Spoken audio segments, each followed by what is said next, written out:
공여자 명단에서 사라진 그 이름 지운 사람이 사랑하는 사람이라면 당신은 어디까지 용서할 수 있나요? 지은호는 그 문장을 머릿속에서 지우고 또 지우다가 끝내 지우지 못했는데요. 이상하게도 마음이 계속 같은 자리에서 맴돌았어요. 병원 기록실에서 빼낸 복사본 한 장 그리고 빨간 펜으로 긁힌 듯 사라진 공여자 이름 칸. 지은호는 그 칸을 보고 있으니까 오히려 사람들 얼굴이 하나씩 떠올랐어요. 정순이라는 엄마의 얼굴, 동생 지강호의 눈빛, 그리고 이지혁의 눈동자. 마지막으로는 박성재의 침묵이 이상하게 크게 떠올랐어요. 지은호는 정순이에게 조심스럽게 물었어요. 엄마, 내가 예전에 큰 수술 받았을 때 그때 공여자 이름 혹시 들어본 적 있나요? 정순이는 고개를 저었는데요. 의사들이 다 알아서 했다고만 들었어. 엄마는 내가 살아났다는 것만으로 충분했지. 그 말이 참 따뜻했는데 이상하게 지은호의 가슴 한쪽은 더 서늘해졌어요. 이름 하나가 사라졌다는 사실이 누군가의 의지로 지워졌다는 추측이 도무지 자꾸 걸렸거든요. 이지혁은 차분했어요. 늘 그렇듯 논리적으로 같이 보자고 했는데요. 은호야, 기록은 지워져도 흔적은 남아. 비용 결제, 기부금 이동, 수술 타임라인 다 연결돼 있어. 한 군데가 비면 다른 군데에서 튀어나오거든. 그게 이지혁의 방식이었고 지은호는 그 방식이 든든했죠. 하지만 이지혁의 목소리를 듣는 순간 마음속 한 모퉁이에서 이상한 억측이 고개를 들었어요. 혹시 이 모든 걸 제일 먼저 다 알았던 사람 지혁이 아니었을까? 하는 생각이었죠. 그런 의심을 스스로 부인하느라 지은호는 말을 아꼈습니다. 한편 박성재는 요 며칠 말을 아꼈는데요. 평소에도 감정을 깊숙이 숨기는 편이었지만 이번엔 유난히 말이 없었어요. 박진석의 아들이라는 무게, 회사의 이해관계, 그리고 고성희와의 미묘한 가족 지형까지. 박성재는 늘 책임이라는 말에 자신을 구겨 넣는 사람이었거든요. 그런데 지은호가 공여자 명단에서 이름이 사라졌대요라고 말했을 때 박성재의 눈동자가 아주 짧은 순간 흔들렸습니다. 그 짧은 흔들림이 지은호에겐 칼날처럼 느껴졌어요. 지은호는 스스로 다짐했는데요. 이번엔 끝까지 가보자. 그래서 구체적으로 움직였어요. 수술이 진행됐던 날 병원에 들어왔던 기부금 영수증을 역추적했고 병원 비상대책회의록 요약본 의료윤리위원회 간단 회의 기록까지 모았죠. 거기엔 익명 처리된 문장들이 줄줄이 붙어 있었어요. 긴급성, 우선순위, 대기자, 조정 같은 단어들이요. 이상한 건 그 단어들의 흐름이 누군가의 도움을 전제로 움직였다는 거였죠. 그리고 그 누군가가 병원 외부의 영향력이라는 점이었고요. 여기서 첫 번째 심리적 파고가 밀려왔는데요. 지은호는 이지혁을 바라보며 조심스레 물었어요. 지혁 씨, 만약 누군가가 나를 살리려고 규정을 비틀었다면요. 그게 사랑일까요, 죄일까요? 이지혁은 잠시 생각하더니 이렇게 답했어요. 사랑이 규정을 넘는 순간 죄가 되기 쉽지. 그런데도 사람들이 그 선을 넘는 건 살아있으라는 간청이 너무 절실해서야. 그 말이 지은호 가슴에 박혔습니다. 살아있으라는 간청이라는 표현이 이상하게 따뜻했는데 바로 그 따뜻함이 또다시 의심을 불러왔어요. 이 사람 알고 있네. 아주 가까이에서. 그런 느낌이었죠. 박성재는 지은호를 따로 불렀습니다. 사람 없는 옥상에서 바람 소리만 들리는 시간대였어요. 은호야, 내가 궁금해하는 거 그냥 그만하면 안 돼? 지은호는 단호했어요. 성재 오빠, 누가 그 이름을 지웠는지 알아요? 박성재는 대답하지 못했고 그 침묵이 이미 대답이 되어버렸습니다. 지은호는 물러서지 않았는데요. 오빠가 지웠다면 그 이유부터 들어야겠어요. 박성재는 고개를 숙였습니다. 내가 지웠다는 말은 아니야. 하지만 지워지게 한 사람들과 그 이유를 막지 못한 건 나야. 그 자리에서 지은호는 서늘하게 깨달았어요. 박성재가 직접 지운 흔적은 아닐지 몰라도 지워지는 것을 용인한 사람. 그게 박성재였던 거죠. 여기서 두 번째 파고가 왔습니다. 박성재의 입에서 나온 이유는 익숙한 단어로 포장되어 있었는데요. 책임과 보호였습니다. 그날 내 수술이 급했어. 병원은 규정을 들이밀었고 다른 사람들의 대기 순번도 있었지. 그런데 회장님, 그러니까 아버지가 큰 기부를 결정했고 병원 쪽에서 우선순위를 조정했어. 난 그게 내가 살 길이라고 생각했어. 지은호는 몸이 굳었습니다. 그럼 공여자요? 그 사람은요? 박성재는 끝내 말을 잇지 못했는데요. 대신 아주 낮은 목소리로 덧붙였어요. 그 이름은 드러나면 안 된다고 했어. 모두를 지키려면. 모두라는 말 속에 누가 들어있는지 지은호는 금방 알겠더라고요. 박진석, 병원, 회사, 그리고 박성재 자신까지. 지은호는 집으로 돌아와 정순이를 안아줬는데요. 엄마, 내가 혹시 누군가의 자리를 빼앗아서 살아난 거면 엄마는 나를 어떻게 볼까요? 정순이는 눈물을 훔치며 말했어요. 은호야, 사람 목숨을 숫자처럼 계산하는 건 늘 뒤늦은 죄책감을 만들지. 하지만 그날 현관문을 열고 들어온 내 얼굴을 봤을 때 엄마는 그냥 고맙다고만 했어. 고맙다고요. 그 말이 지은호를 부서지게도 하고 세우게도 했습니다. 살아남은 사람의 미안함과 살아남게 한 사람의 감사가 한 몸처럼 섞여 들어오더라고요. 이지혁은 그날 밤 늦게 지은호에게 파일 하나를 보냈어요. 수술 전후 혈액형 매칭표, 기부금 입금 타임라인, 그리고 한 장의 내부 메모 스캔본. 메모에는 이렇게 적혀 있었거든요. 공여자 명단, 특정 항목 삭제 요청. 사유 당사자 의사에 의함. 대외 비공개. 지은호는 물었습니다. 지혁 씨, 이 메모 어떻게 구했어요? 이지혁은 딱 한마디만 했어요. 예전에 연구실에서 시스템 포렌식 배우던 시절에 남겨둔 경로가 있었어. 지은호는 고개를 끄덕였는데요. 동시에 마음속에서 또 한 번 의심이 일어났습니다. 지혁 씨가 이 문제 처음부터 훨씬 깊게 알고 있었구나. 하지만 그 의심을 내뱉지는 않았어요. 이유는 단순했죠. 이지혁의 눈빛이 너무 곧게 서 있었거든요. 지키려는 마음이 분명히 보였어요. 누구를 지키는지는 아직 확신할 수 없었지만요. 이쯤에서 세 번째 파고가 들어옵니다. 고성희의 그림자였어요. 고성희는 박진석과 재혼의 지금의 자리를 잡았는데요. 화려한 표정과 달리 늘 어딘가 불안해 보이는 사람이었죠.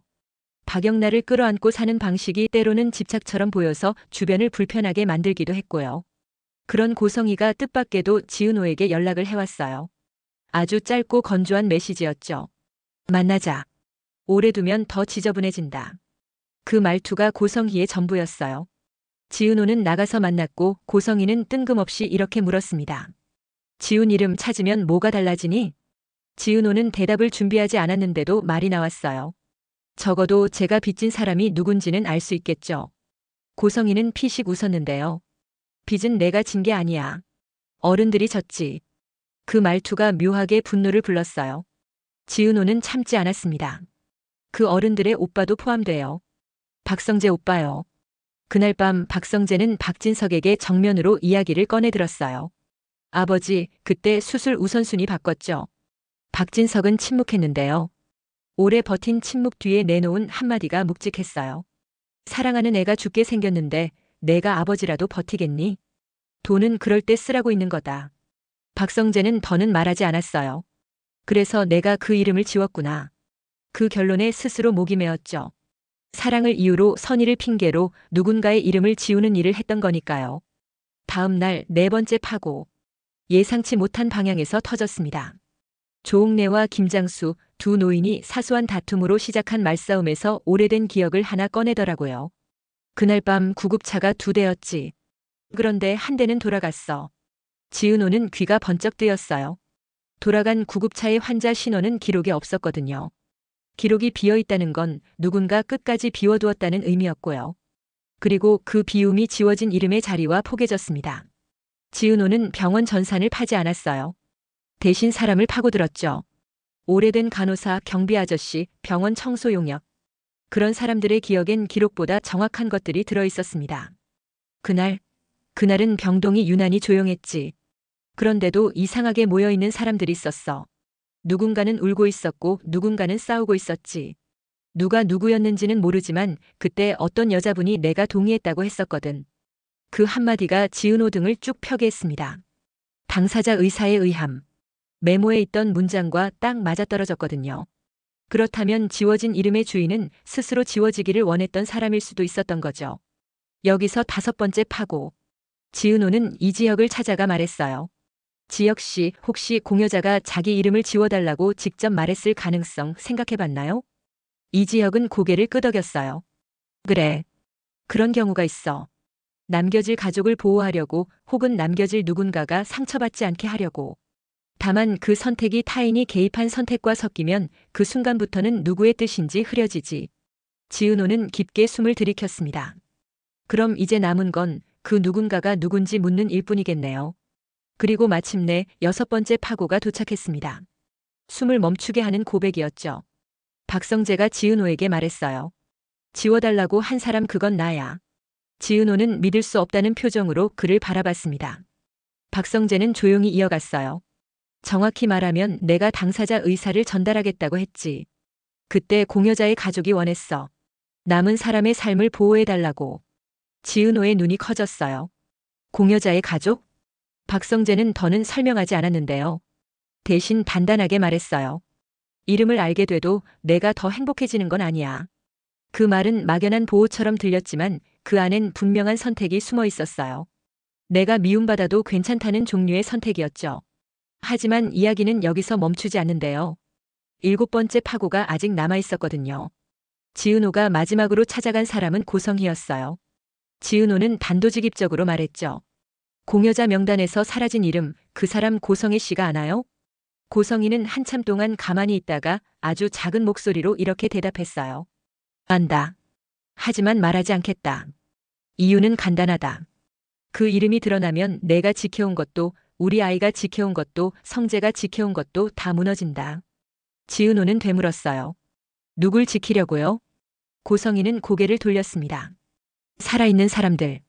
그 대답이 너무 솔직해서 지은호는 오히려 차분해졌어요. 그럼 이렇게 할게요. 이름을 말하지 않아도 돼요. 대신 그날의 사실을 정리해 주세요. 누가 결정했고, 누가 기록을 지웠고, 누가 뒤에서 등을 떠밀었는지. 고성희는 잠시 망설였지만 결국 수락했습니다. 내가 아는 선에서 문장으로 남기지. 그건 고성희가 할 수 있는 유일한 합의였어요. 누구의 인생도 한순간에 무너뜨리지 않으면서 그래도 진실의 윤곽을 끌어올리는 방식이었죠. 마지막 파고는 조용히 그러나 깊게 밀려왔습니다. 이지혁은 지은호에게 말했다가 문장을 바꾸었어요. 은호야, 내가 어떤 결정을 해도 난 내 편에 설 거야. 다만 그 이름을 알아도 내가 짊어질 무게가 가벼워지진 않아. 지은호는 고개를 끄덕였어요. 응, 알아요. 그래서 결정을 바꿨어요. 어떤 결정? 지운 이름을 내가 굳이 세상에 외치진 않겠다는 결정이요. 대신 지워진 이유는 남길 거예요. 누가 어떤 무게로 어떤 합의로 누구를 살리기 위해 무엇을 감수했는지. 그 기록을 우리 쪽에서 다시 쓰자는 거예요. 이지혁은 조용히 미소를 지었는데요. 그럼 우리가 해야 할 일은 하나네. 진실을 고백하되 누구도 다시 죽이지 않는 문장으로 쓰는 것. 맞아요. 살아남은 사람에게도 떠난 사람에게도 예의가 되는 문장으로요. 그날 밤 지은호는 노트북을 열고 첫 문장을 썼습니다. 공여자 명단에서 사라진 이름이 있다. 그 이름은 지워진 게 아니라 누군가의 간청으로 덮였고 또 다른 누군가의 책임으로 보호되었다. 우리는 그 이유를 안다. 그리고 그 이유를 더는 누구의 무기나 흉기로 쓰지 않겠다. 그 문장을 쓰고 나니까 지은호는 오래 미뤄둔 전화를 걸 수 있었어요. 정순이에게요. 엄마, 나 이제 좀 괜찮아졌어요. 누군가의 자리를 빼앗아 산 게 아니라 누군가의 선택으로 살아난 거였더라고요. 빚은 남았지만 갚을 방법도 같이 남았어요. 정순이는 울면서 웃었죠. 그럼 잘 됐네. 갚을 수 있는 빚이면 그건 인생을 앞으로 밀어주는 힘이야. 박성재는 혼자 회사 주차장에 서 있었고 박진석에게 짧은 메시지를 보냈습니다. 아버지, 다음부터는 제가 맡겠습니다. 그 말 속엔 아버지를 향한 원망과 사랑이 함께 들어 있었는데요. 그게 박성재라는 사람의 방식이었어요. 자기 몫으로 끌어안고 자기 말로 끝내는 방식이죠. 고성희는 거울 앞에서 립스틱을 지웠다가 다시 발랐습니다. 그 평온한 동작은 사실 괜찮다는 뜻이 아니라 아직 흔들린다는 뜻이었어요. 그는 마음속으로 중얼거렸죠. 살아있는 사람들을 지키는 건 오늘도 실패하지 말아야 해. 이지혁은 밤늦게 조옥래와 김장수의 집을 들러 따뜻한 차를 올렸습니다. 두 노인은 이번에도 옥신각신했지만 결국 서로 의지하고 있는 사이였어요. 지혁은 그 풍경이 좋았는데요. 누군가는 여전히 다투고 누군가는 여전히 화해한다는 사실이 이상하게 위로가 되었거든요. 지강호는 밤 자정이 넘어 지은호에게 메시지를 보냈습니다. 누나, 나 내일부터 알바 2탕 뛸게. 누구에게 빚졌든 우리도 누군가한테 빚이 돼주자. 지은호는 피식 웃으며 답장을 보냈어요. 그래, 우리도 누군가의 살아있음에 힘이 되는 사람들이 되자.